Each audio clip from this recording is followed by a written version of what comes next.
کیا کہہ رہے ہیں آپ؟ یہ کیسے ممکن ہے؟ اور اس کا فائدہ؟ عمران نے حیرت بھرے لہجے میں کہا۔ عمران بیٹے، جو مجھے اس کا علم ہوا تو مجھے بھی اس بات پر یقین نہ آیا، لیکن جب مجھے اس کی وجہ معلوم ہوئی تو یقین جانو میرا انسانیت پر سے ایمان اٹھ گیا۔ کیا انسان اس قدر ظالم و لالچی ہو سکتا ہے؟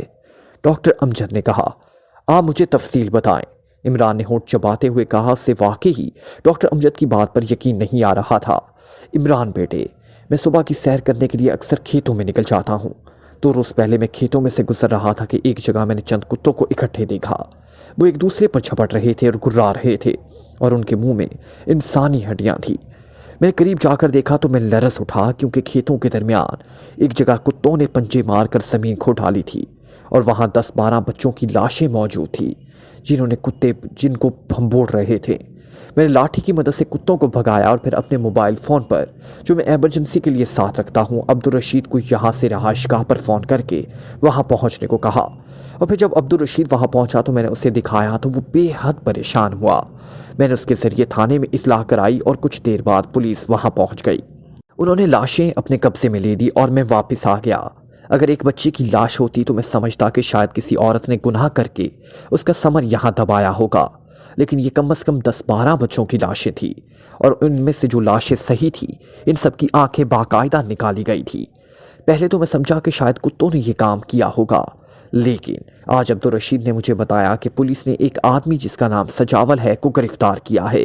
اس سجاول کے گھر کے صحن سے بھی 10 بچوں کی لاشیں برآمد ہوئی ہیں، اور اس سجاول نے پولیس کو بتایا ہے کہ اس کا دارالحکومت کے ایک ایسے گروہ سے تعلق ہے جو ہسپتالوں اور گھروں سے نوزائیدہ اور شیرخوار بچوں کو اغوا کرتا ہے اور پھر یہاں لا کر ان کی آنکھیں نکالی جاتی ہیں اور انہیں ہلا کر کے زمین میں دبا دیا جاتا ہے، اور ان بچوں کی آنکھیں مخصوص ڈبوں میں جن میں کوئی محلول ہوتا ہے رکھ کر دارالحکومت لے جاتی ہیں۔ پھر اس سے پہلے کہ سجاول سے مزید تفصیل معلوم ہوتی، 4 مسلح افراد تھانے میں داخل ہوئے اور انہوں نے تھانے میں موجود 4 پولیس والوں اور اس سجاول کو گولیاں مار کر ہلاک کر دیا اور پھر فرار ہونے میں کامیاب ہو گئے۔ یہ بات بھی ایک زخمی سپاہی نے بتائی ہے۔ بعد میں وہ بھی ہلاک ہو گیا۔ مجھے جب پتہ چلا تو میری روح ہی گھائل ہو گئی۔ مجھے یقین ہے کہ اتنے بڑے پیمانے پر اس قدر گھناؤنا جرم کرنے والے افراد عام پولیس کے بس کا روگ نہیں ہے۔ میں نے سرتاور سے بات کی تو انہوں نے تمہارے بارے میں بتایا کہ تمہیں یہ اطلاع دے دی جائے تو تم ان سفاک اور خطرناک مجرموں کو پاتال سے بھی نکال لاؤ گے، اس لیے میں نے تمہیں فون کیا۔ ڈاکٹر امجد نے تفصیل بتاتے ہوئے کہا۔ اوہ ویری بیڈ، ایک بار پہلے بھی ایسے مجرموں سے میرا واسطہ پڑا تھا جو نوجوانوں کو اغوا کر کے ان کی آنکھوں کے کرنی نکال کر انہیں غیر ممالک میں فروخت کرتے تھے، لیکن وہ تو انتہائی محدود پیمانے پر کام ہوتا تھا۔ لیکن آپ تو بتا رہے ہیں کہ یہاں بڑے پیمانے پر یہ کام ہو رہا ہے، اور وہ بھی نوزائیدہ اور شیرخوار بچوں کا۔ یہ تو واقع ایسا جرم ہے جس کا تصور بھی نہیں کیا جا سکتا، عمران نے کہا۔ عمران بیٹے، یہ روح کو گھائل کر دینے والا جرم ہے، یہ بھیانک پن کی انتہا ہے، یہ زندگی سے بھی بڑھ کر بات کر رہے ہیں۔ تم اس سلسلے میں ضرور کام کرو۔ یہاں نورپور میں اگر ایک گھر میں ایسا کام ہو رہا ہے تو نہ جانے پورے ملک میں یہاں کیسا کام ہو رہا ہوگا، نہ جانے کتنے خاندانوں کو ان ظالموں نے تباہ کیا ہوگا، ڈاکٹر امجد نے کہا۔ آپ بے فکر رہیں ڈاکٹر صاحب، میں ان مجرموں کو واقعی پاتال سے بھی نکال لاؤں گا۔ آپ عبدالرشید کو بلائیں تاکہ میں اس سے تفصیل معلوم کر سکوں، عمران نے کہا۔ تو ڈاکٹر امجد نے میز پر رکھے ہوئے انٹرکام کا رسیور اٹھایا اور 2 نمبر پریس کر دیے۔ یس سر، دوسری طرف سے ایک معتبانہ آواز سنائی دی۔ عبدالرشید یہاں سٹنگ روم میں آ جاؤ، ڈاکٹر امجد نے کہا اور رسیور رکھ دیا۔ تھوڑی دیر بعد عبدالرشید سٹنگ روم میں داخل ہوا۔ یہاں بیٹھو عبدالرشید، اور مجھے بتاؤ کہ یہ سجاول کون تھا، کب سے یہاں رہتا تھا اور کیا کام کرتا تھا، اور پولیس نے اس کو کیسے پکڑا؟ عمران نے عبدالرشید سے مخاطب ہو کر کہا۔ جناب، سجاول کو میں اچھی طرح جانتا ہوں، وہ دارالحکومت کا رہنے والا تھا اور گزشتہ 2 سالوں سے یہاں اس کی رہائش تھی۔ نورپور کے شمال میں کھیتوں کے قریب ایک مکان اس نے باقاعدہ خرید رکھا تھا۔ اس کے پاس کار تھی اور وہ کار میں دارالحکومت آتا جاتا تھا۔ ایک ملازم اس کے ساتھ رہتا تھا اور بظاہر وہ کوئی کام نہیں کرتا تھا۔ اس کا کہنا تھا کہ وہ دارالحکومت میں کوئی بزنس کرتا ہے اور اس نے یہاں مکان آب و ہوا کی وجہ سے خریدا ہے، کیونکہ دارالحکومت کا ماحول آلودہ ہو چکا ہے۔ جہاں تک میں نے معلوم کیا ہے، پولیس کو اس کی مخبری اس کے ملازم نے کی اور پولیس کے سپاہیوں نے سجاول کے ساتھ اس کے ملازم کو بھی گرفتار کر لیا۔ پھر ملازم کے بارے میں بتایا گیا کہ اسے پولیس نے غائب کر دیا ہے، البتہ سجاول موجود تھا۔ پھر اچانک اجنبی افراد نے تھانے پر حملہ کر دیا اور سجاول بھی مارا گیا اور پولیس والے بھی۔ جو کچھ بتایا گیا یہ بھی ایک پولیس والے نے زخمی حالت میں بتایا تھا اور پھر وہ بھی ہلاک ہو گیا۔ البتہ بعد میں دارالحکومت سے جو پولیس آئی اس نے مزید تفتیش کی لیکن مزید کچھ معلوم نہ ہو سکا۔ عبدالرشید نے تفصیل بتاتے ہوئے کہا، سجاول کا سامان تو اس کے مکان میں موجود ہوگا۔ عمران نے کہا، او ہاں جناب موجود ہے۔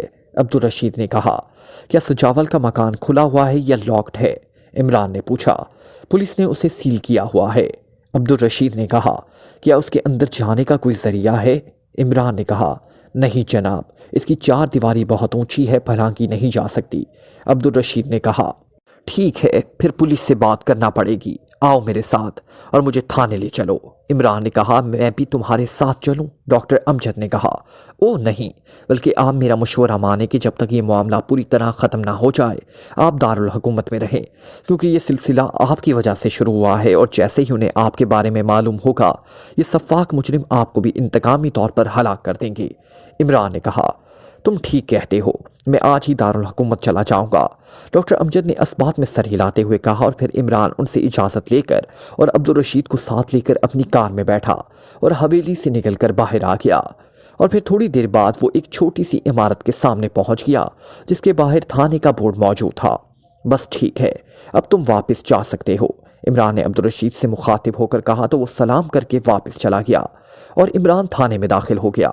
جی صاحب، ایک سپاہی نے آگے بڑھ کر اس سے پوچھا، میرا تعلق اسپیشل پولیس سے ہے، مجھے یہاں کام تھا، تم بتاؤ ایس ایچ او کون ہے؟ عمران نے کہا، اوہ جناب، ایس ایچ او سلطان خان ہے، آئیے میرے ساتھ۔ سپاہی نے کہا، وہ شاید باہر عمران کی کار دیکھ چکا تھا اور عمران کی شخصیت اور لباس کے ساتھ ساتھ اسپیشل پولیس کا حوالہ اس کے لیے کافی تھا۔ سپاہی عمران کو ساتھ لے کر ایک کمرے میں داخل ہوا تو یہاں کرسیوں پر 4-5 دیہاتی لوگ موجود تھے۔ ایک میز بھی وہاں موجود تھی جس کے پیچھے کرسی پر ایک لمبے قد اور بھاری جسم کا پولیس آفیسر یونیفارم میں بیٹھا ہوا تھا۔ اس کی بڑی بڑی مونچھیں تھیں، اس کا چہرہ خاصا سخت اور کرخت دکھائی دے رہا تھا۔ یہ دارالحکومت سے آئے ہیں جناب، ان کا کہنا ہے کہ ان کا تعلق اسپیشل پولیس سے ہے۔ سپاہی نے اندر داخل ہو کر ایس ایچ او سے کہا تو ایس ایچ او بے اختیار اٹھ کھڑے ہوئے۔ اوہ آئیے جناب، میرا نام سلطان خان ہے اور میں یہاں ایس ایچ او ہوں۔ سلطان خان نے کہا، میرا نام علی عمران ہے۔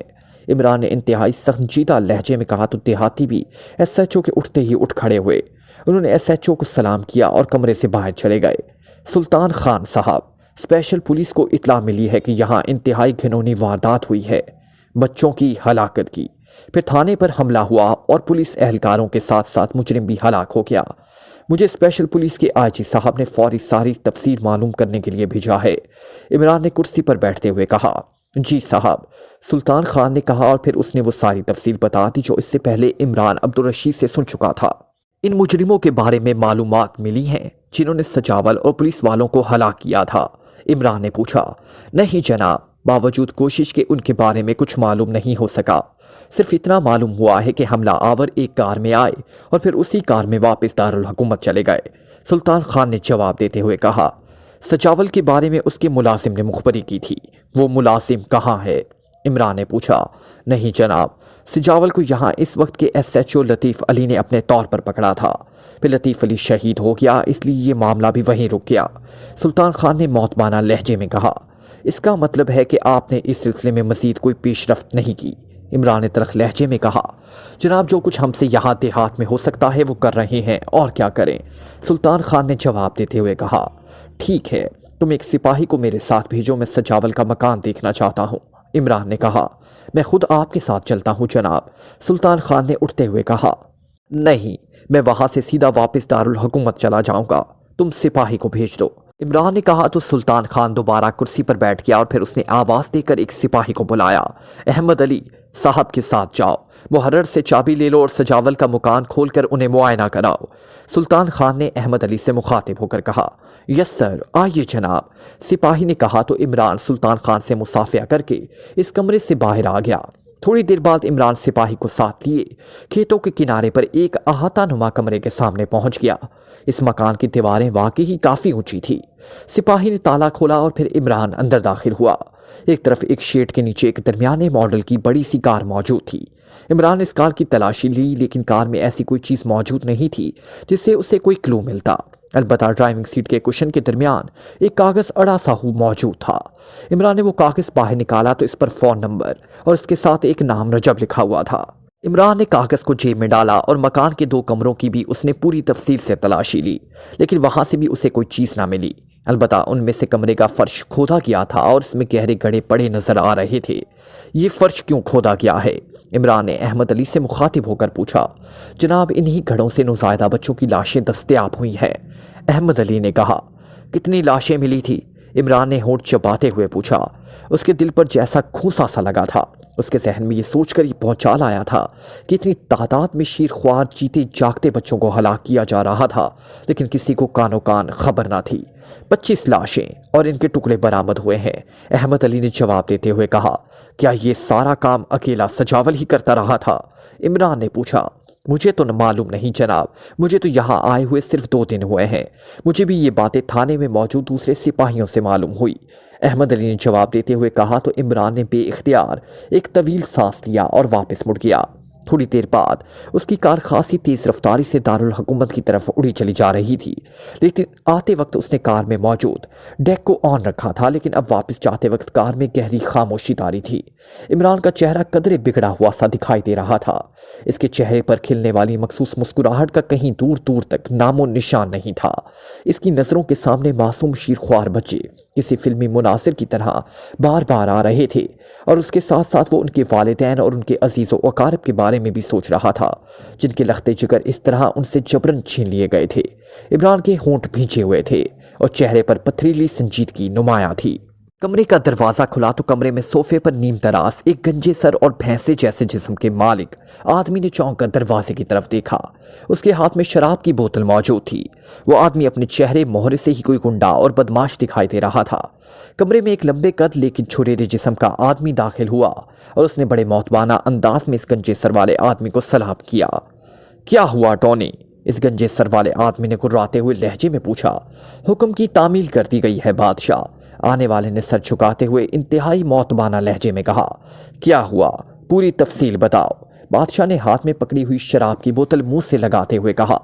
میں اپنے ساتھیوں سمیت نورپور پہنچا۔ ہم براہ راست تھانے میں داخل ہوئے اور پھر ہم نے وہاں موجود ہر شخص کو گولیوں سے اڑا دیا۔ ان میں سجاول بھی شامل تھا، پولیس والے بھی، اور جتنے اور لوگ تھے سب ہلاک ہو گئے۔ اس کے بعد ہم وہاں سے نکل کر ایک مکان میں گئے، وہاں بھی 4 پولیس والے سفید کپڑوں میں موجود تھے اور سجاول کا ملازم بھی وہاں بیڑیوں میں جکڑا ہوا موجود تھا۔ ہم نے اس ملازم کو اور وہاں موجود سب سپاہیوں کو گولیوں سے چھلنی کر دیا اور پھر ہم واپس آ گئے۔ ہمارا کسی نے تعاقب نہیں کیا، ٹونی نے انتہائی معتبانہ لہجے میں تفصیل بتاتے ہوئے کہا۔ کوئی سراغ تو نہیں چھوڑا تم نے اپنا؟ بادشاہ نے پوچھا۔ نہیں جناب، ٹونی نے جواب دیا۔ ٹھیک ہے، جاؤ اور اپنا انعام چیرک سے لے لو، بادشاہ نے اطمینان بھرے لہجے میں کہا تو ٹونی سلام کر کے واپس مڑا اور کمرے سے باہر نکل گیا۔ بادشاہ کچھ دیر تک بیٹھا شراب پیتا رہا، پھر اس نے بوتل میز پر رکھی اور میز پر موجود فون کا رسیور اٹھا کر اس نے تیزی سے نمبر پریس کرنے شروع کر دیے۔ نگینا ہوٹل۔ رابطہ قائم ہوتے ہی ایک چیختی ہوئی مردانہ آواز سنائی دی۔ بادشاہ بول رہا ہوں، بادشاہ نے گراتے ہوئے لہجے میں کہا۔ جی دوسری طرف سے بولنے والے نے، جو پہلے چیخ کر بول رہا تھا، بادشاہ کی آواز سنتے ہی کسی بھیڑ کے بچے کی طرح منمناتے ہوئے جواب دیا۔ وکٹر بول رہا ہوں باس۔ چند لمحوں بعد ایک اور مردانہ آواز سنائی تھی، لیکن لہجہ انتہائی معتبانہ تھا۔ نورپور تھانے میں سلطان خان کو بھجوا دیا ہے یا نہیں؟ بادشاہ نے پوچھا۔ یس باس، آپ کے حکم کی فوری تعمیل کی گئی ہے۔ ایس ایس پی صاحب نے میرے فون پر ہی سلطان خان کے آرڈر کر دیے ہیں اور سلطان خان نے وہاں کا چارج بھی سنبھال لیا ہے، وکٹر نے اس طرح معتبانہ لہجے میں جواب دیتے ہوئے کہا۔ سلطان خان کو بتا دیا ہے کہ اس نے کیا کرنا ہے؟ بادشاہ نے کہا۔ یس باس، وہ ویسے بھی ہمارا تابع دار ہے، وکٹر نے کہا۔ ٹھیک ہے، بادشاہ نے اطمینان بھرے لہجے میں کہا اور ریسیور کوریڈور پر رکھ کر اس نے ایک بار پھر شراب کی بوتل اٹھا کر منہ سے لگائی، لیکن ابھی اس نے ایک ہی گھونٹ پی لیا تھا کہ فون کی گھنٹی بج اٹھی۔ اس نے بوتل کو میز پر رکھا اور ہاتھ بڑھا کر ریسیور اٹھا لیا۔ یس، بادشاہ نے گراتے ہوئے لہجے میں کہا۔ سیٹ اکمل بول رہا ہوں۔ دوسری طرف سے ایک بھاری سی آواز سنائی تھی، لہجہ بے حد ٹھہرا ہوا سا تھا تو بادشاہ یکلخت اچھل کر سیدھا ہو گیا۔ جی سیٹ صاحب، میں بادشاہ بول رہا ہوں۔ بادشاہ کے لہجے میں پہلی بار معتبانہ پن شامل ہوا تھا۔ نورپور میں کیا ہوا ہے؟ تم نے مجھے رپورٹ نہیں دی، کیوں؟ دوسری طرف سے اس طرح ٹھہرے ہوئے لہجے میں کہا گیا۔ نورپور سپلائی پوائنٹ تھا جناب، وہاں ہمارا خاص آدمی سجاول کام کرتا تھا۔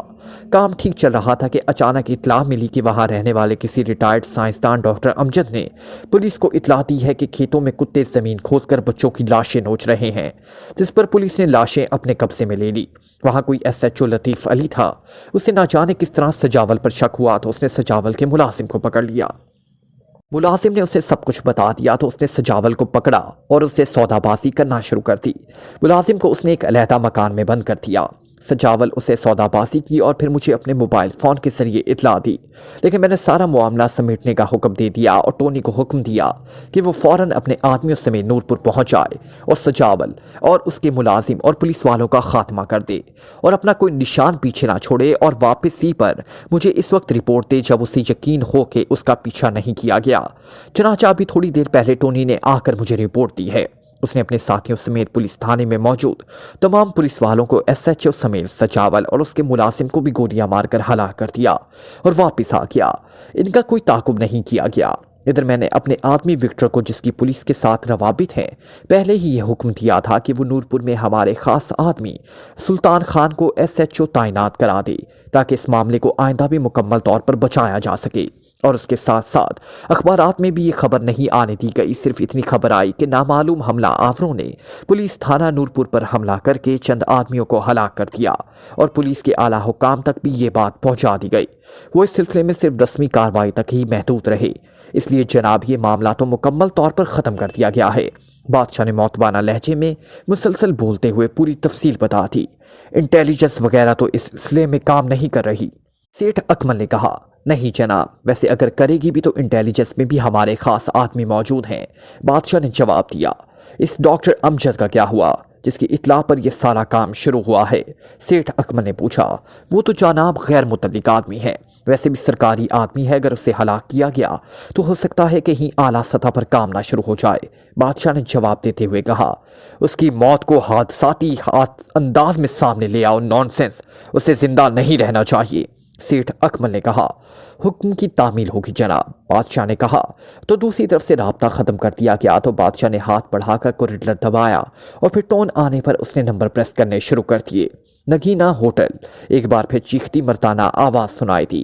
بادشاہ بول رہا ہوں، بادشاہ نے انتہائی کرخت لہجے میں کہا۔ جی سر، دوسری طرف سے پہلے کی طرح منمناتے ہوئے لہجے میں کہا گیا۔ وکٹر بول رہا ہوں سر۔ چند لمحوں بعد وکٹر کی موتبانہ آواز سنائی دی۔ سیٹھ صاحب نے حکم دیا ہے کہ نورپور کے ڈاکٹر امجد، جس نے پولیس کو اطلاع دی ہے، اسے اس طرح ہلاک کر دیا جائے کہ اس کی موت 100% حادثاتی معلوم ہو، اور یہ کام فوری ہو جانا چاہیے، بادشاہ نے کہا۔ حکم کی تعمیل ہوگی جناب، دوسری طرف سے کہا گیا تو بادشاہ نے مزید کچھ کہے بغیر رسیور رکھا اور ایک بار پھر شراب کی بوتل اٹھا لی۔ عمران اپنے فلیٹ میں بیٹھا ایک سائنسی رسالے کے مطالعہ میں مصروف تھا کہ پاس پڑے فون کی گھنٹی بج اٹھی تھی۔ اس نے رسالے سے نظریں ہٹائے بغیر ہاتھ بڑھا کر رسیور اٹھایا اور کان سے لگا لیا۔ علی عمران، MSc DSc آکسن بول رہا ہوں، عمران نے اپنے مخصوص لہجے میں کہا، لیکن اس کی نظریں بدستور رسالے پر جمی ہوئی تھی۔ داور بول رہا ہوں، دوسری طرف سے سرداور کی آواز سنائی تھی تو عمران بے اختیار چونک پڑا۔ اس کے چہرے پر حیرت کے تاثرات ابھر آئے، کیونکہ سرداور شاز و ناظر ہی فلیٹ پر فون کرتے تھے۔ کیا آپ واقعی بول رہے ہیں؟ عمران نے کہا۔ کیا مطلب؟ یہ کیا بات ہوئی؟ سرداور نے انتہائی حیرت بھرے لہجے میں کہا۔ جناب، بغیر سر کے کیسے بولا جا سکتا ہے؟ چلیں، اگر آپ یہ کہنے کی بجائے کہ داور بول رہا ہوں یہ کہہ دیتے کہ سر بول رہا ہوں تو اور بات تھی، عمران نے وضاحت کرتے ہوئے کہا۔ فضول باتیں مت کرو، کیا تم نورپور جا کر ڈاکٹر امجد سے ملے تھے؟ دوسری طرف سے سرداور نے کہا تو عمران ایک بار پھر چونک پڑا۔ جی ہاں، کیوں؟ عمران نے پوچھا۔ ڈاکٹر امجد آج روڈ ایکسیڈنٹ میں ہلاک ہو گئے ہیں۔ وہ نورپور سے دارالحکومت آ رہے تھے کہ ان کی کار پوری رفتار سے ایک درخت سے ٹکرا گئی اور وہ موقع پر ہی ہلاک ہو گئے، سرداور نے کہا۔ آپ کو کس نے اطلاع دی ہے؟ عمران نے ہونٹ چباتے ہوئے کہا۔ ڈاکٹر امجد کے بیٹے نے، سرداور نے کہا۔ کیا یہ واقعی روڈ ایکسیڈنٹ تھا؟ عمران نے پوچھا۔ مجھے ڈاکٹر امجد نے جو تفصیل بتائی تھی اور جو تصاویر میں نے دیکھی تھی، تمہارا ریفرنس بھی دیا گیا تھا، وہ میرے ذہن میں موجود تھا، اس لیے میں نے بھی ان کے بیٹے سے یہی سوال کیا تو اس نے بتایا کہ یہ واقعی روڈ ایکسیڈنٹ تھا۔ سڑک پر موبل آؤل گرا ہوا تھا جس کی وجہ سے تیز رفتار کار سلپ ہو کر درخت سے جا ٹکرائی، سرداور نے کہا۔